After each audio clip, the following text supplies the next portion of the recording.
And that brings us into our first story. This is on the New York Times. Medical care alone will not halt the spread of diabetes, scientists say. Now experts are calling for walkable communities, improved housing and access to healthcare, and better food, particularly in minority neighborhoods. All right, so this is something I talk about on my show all the time, is that, again, here's some stats for you. 93% of Americans have a bad metabolism, a slow metabolism, whatever frame that you're used to hearing that term in. Now, what does that mean? A slow metabolism leads to metabolic dysfunction. It leads to pre-diabetes, which leads to type 2 diabetes, which leads to death if you cannot get the proper medications that you need, and a lot of Americans are unable to do so because of price gouging, right? So, and again, 93% of Americans are on that track. Like, let's imagine it. They're driving to fucking Disneyland, right? They're taking I-95 and they're driving to fucking Disneyland, right? So, depends on where you are. Are you in Georgia? Well, you're almost there. Are you in North Carolina? You got a ways to go. But everyone's driving in the same direction. They're going to get there eventually. So again, another stat, 95% of Americans don't eat fiber. What is fiber? Fruits, vegetables. 95% of Americans do not eat fruits, do not eat vegetables. They're like literally like, they're like 4 years old, and like the mama goes airplane and they go like, That's 95% of adult humans in this country. And so now, again, I talk a lot about the reasons why. Right, if you go to the grocery store, what is the grocery store?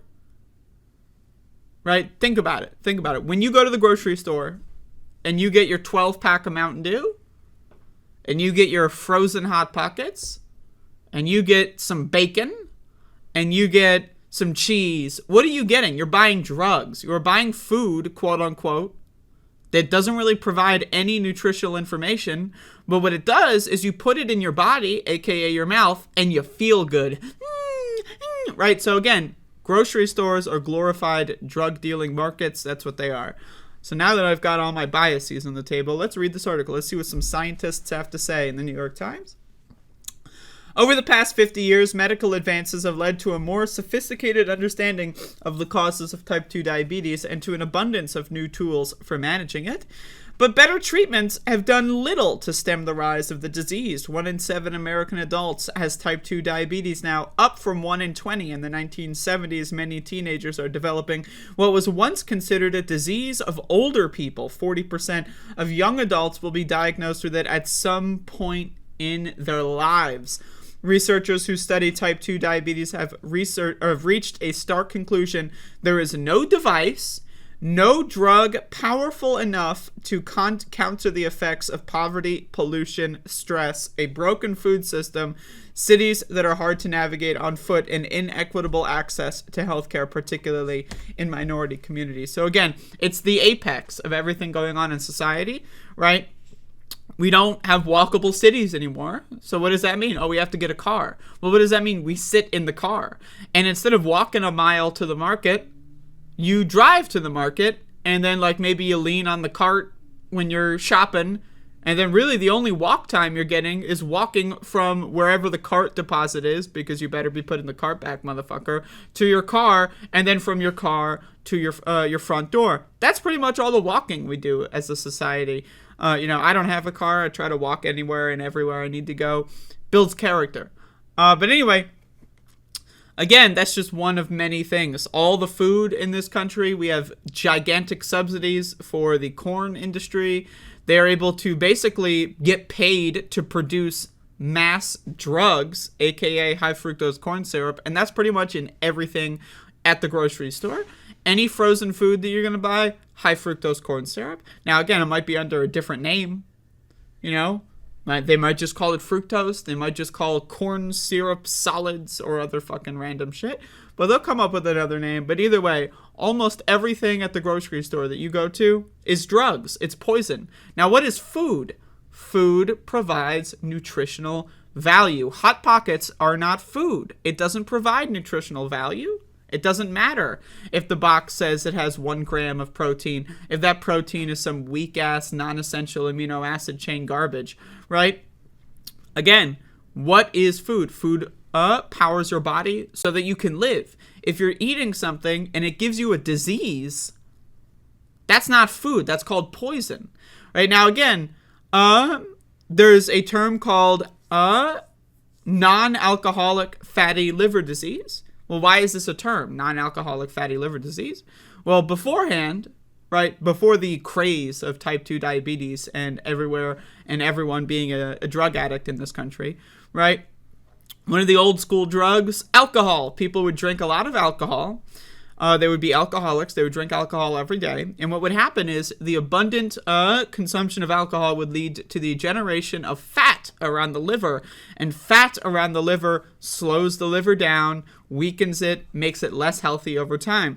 But you can still develop the fatty liver without alcohol, and that's what's referred to as non-alcoholic fatty liver disease, which was once previously very rare, very uncommon. Most people got that disease from drinking alcohol. Now it's the other way around. Most people that have runaway liver fat accumulation, people that probably don't even drink often, if at all, but they're drinking soda. They're eating Hot Pockets. They're eating, fast food, cheeseburgers, French fries. That's what they're eating. So again, we have a very interesting situation in this country. And really, again, if you talk about food to people, some people, a lot of people tell you, if you're at the dinner table at a family reunion, there's 2 things you don't talk about: religion and politics. Well, I say, fuck that shit. I'll talk about religion and politics, but I will get my head cut off at any sort of family reunion if I talk about people's diets or the food on the table that we're eating for Thanksgiving. I will get my head shot off with a fucking double-barreled shotgun if I mentioned food at this Thanksgiving table. Religion and politics, people know I'm a lefty in the family. They're fine. But if I start talking about high fructose corn syrup, they get mad. So again, I will say that most people, they have food. Their food choices are such a personal thing to them that anyone even discussing them at all makes people uncomfortable. Sounds a lot like a drug addiction, if you ask me. It sounds like a drug addiction. To me, that's how I read that. But anyway, let's get back to this article. Researchers who study type 2 diabetes have reached a stark conclusion. I already read that. Our entire society is perfectly designed to create type 2 diabetes, said Dr. Dean Schillinger, a professor of medicine at the University of California, San Francisco. We have to disrupt that. Dr. Schillinger and nearly 24 other experts laid out a roadmap for doing so earlier this year, a comprehensive national report to Congress on diabetes, the first of its kind since 1975. It calls for reframing the epidemic as a social, economic, and environmental problem and offers a series of detailed fixes, ranging from improving access to healthy food and clean water to rethinking the designs of communities' housing and transportation networks. Quote, "It is about massive federal subsidies that support producing ingredients that go in low-cost, energy-dense, ultra-processed, and sugar-loaded foods." Right now, again, I want to cut that in the middle of the quote here. Because, again, the government, it's not like the government is not in it. The government's neutral. They have nothing to do with this, right? The government created this problem by, again, Richard Nixon's agriculture secretary, mass subsidies to the corn industry.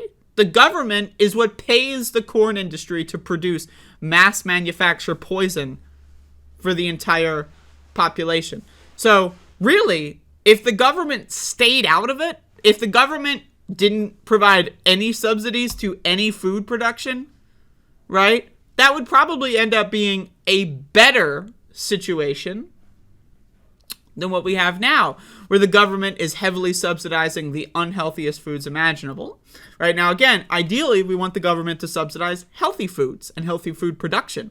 But even if the government stayed out of it, it would probably end up being a better scenario. So,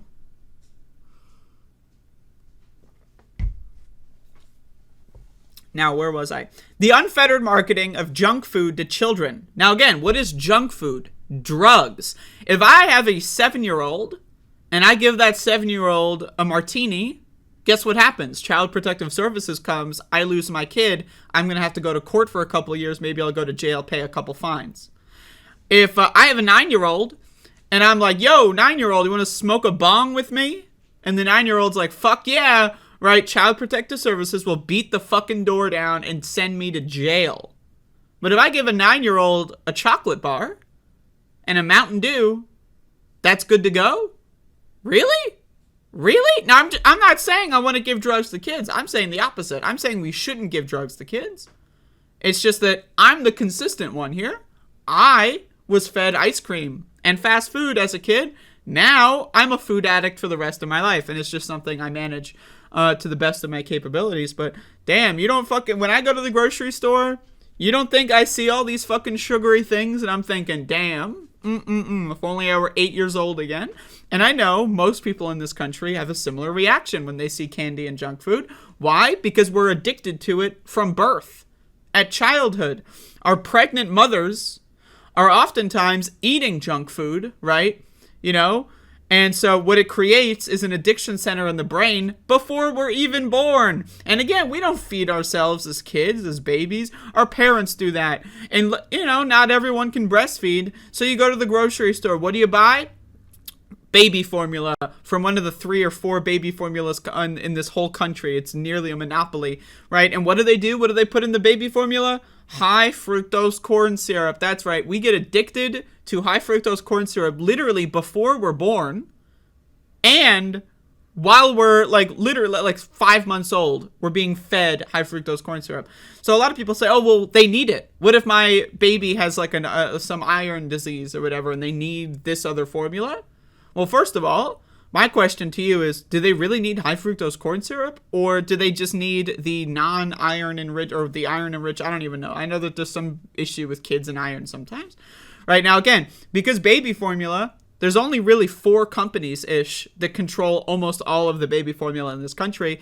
And there are reports that have come out of baby formula companies that said, you know what? Having healthy food for our kids, it's not really that good. It's not profitable. The headline was, babies just aren't that profitable. You can look that up. Babies just aren't that profitable. So what they do is they make the cheapest, lowest quality ingredients with the most poison, drug-addicted shit in there, sell it to your kid, and then the entire food industry has a consumer for life, a drug addict for life. If I give a 9-year-old a heroin injection, I'm going to go to jail. If I give a 9-year-old a fucking 12-pack of soda and say, I'll be back at 8 o'clock, and they drink that whole fucking thing, I'm the best parent in the world. They're going to go to school tomorrow and say, my mommy gave me soda yesterday. I had a great time. Isn't that weird? I'm just saying, I'm throwing this shit out there. You know, food for thought, you know. All the forces, this is the quote, in the environment that some of us have the resources to buffer ourselves against, but people with low incomes don't, Dr. Schillinger said. We feel impotent as doctors because we don't have the tools to tackle social conditions people are grappling with. He added, the report issued in January calls for setting up a national policy office to roll out a far-reaching strategy to prevent and control diabetes. The document also pushes for greater involvement of federal agencies like those regulating housing and urban growth that may seem to have little to do with health but could play a role in reducing the spread of diabetes. So you can read the rest of this if you'd like.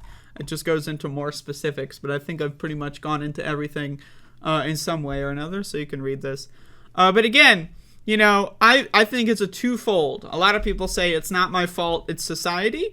Well, I agree. It's not my fault that my mom gave me a food addiction when I was really young by giving me fast food and ice cream every day. That's not my fault. But it's my responsibility to manage my addictions and to make sure that it doesn't negatively impact my health as much as possible. A lot of people have genetic predispositions to, you know, liking alcohol, to liking other drugs, or having addictive personalities. It's not your fault. It's an accident of nature. It's an accident of nurture. But it is, at the same time, your responsibility to, manage that stuff, especially if you have kids. My opinion, some people say be easy on the parents. Some people say, oh, you got to, parents have had enough, I say I'm hard on the parents. If you have a child and you're giving your child fast food and ice cream every day, I think you're a bad parent. I do. I think personally, if you are a parent, if you bring another human being into this world, right? Now, again, if you're in one of these extenuating circumstances, I know we got some new laws in this country. I'm not talking about someone who can't get an abortion and they're forced to raise the kid at gunpoint by the state. I'm not talking about that, right? But I'm saying if someone has a kid and they care about the kid in any capacity, it is their duty. It is no longer just a personal responsibility, right, for you to manage yourself. You are managing another human being. You are responsible for this other human being. So, I don't know, man. I think personally, parents should be given more resources, obviously. But, we can blame society. And I will blame society. I blame society every day of my goddamn life. Every time I go outside and I see a car driving on a road, I'm thinking, oh, these fucking goddamn governments. But anyway, again, there's a combination. We can wait for the government to save us, or we can do everything we can with the power of the internet and do research and try to save ourselves as much as possible. So I'm just throwing that out there. Maybe I'm tougher on parents because I had some rough stuff going on in my childhood. But again, my opinion is if you are not ready to raise a child, you shouldn't be raising a child. It's just that simple, right? If you are, unaware of how, babies work when it comes to food and drugs and all this stuff, you shouldn't be having that baby. That's my opinion. You can disagree. You can feed your kid chocolate bars, and if you can sleep well at night, then that's fine. But I can guarantee you that kid is going to regret your actions later in life, and there's a good chance they might resent you for it. So, throwing that out there. Again, our society, our country is designed to fuck us in the face without our consent. And so we got to do our best to navigate this minefield. Otherwise, we're just surrendering. We're surrendering to the power of the government.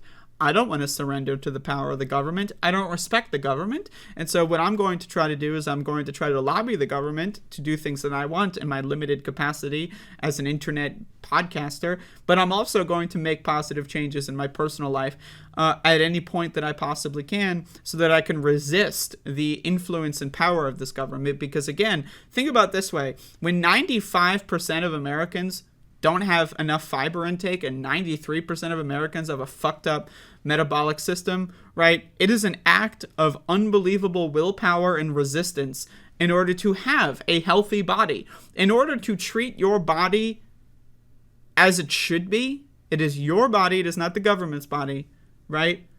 It takes an unbelievable act of resistance and willpower. Think about it. Only about 5% of people in this country, 5 to 7% of the people in this country are able to eat properly and take care of themselves, right? So if you can join that number, right, again, and it pays dividends, you'll feel better, right? Mentally, you'll feel better. If you're depressed, right, a big part of the depression loop is eating bad food, not taking care of yourself. And when you don't take care of yourself, you feel like shit. When you feel like shit, you go further down the spiral, right? So again, I can tell you this, just eat really well for a week and you will notice the difference. That's all I'm saying. So, throwing that out there. There's the food rant for the day.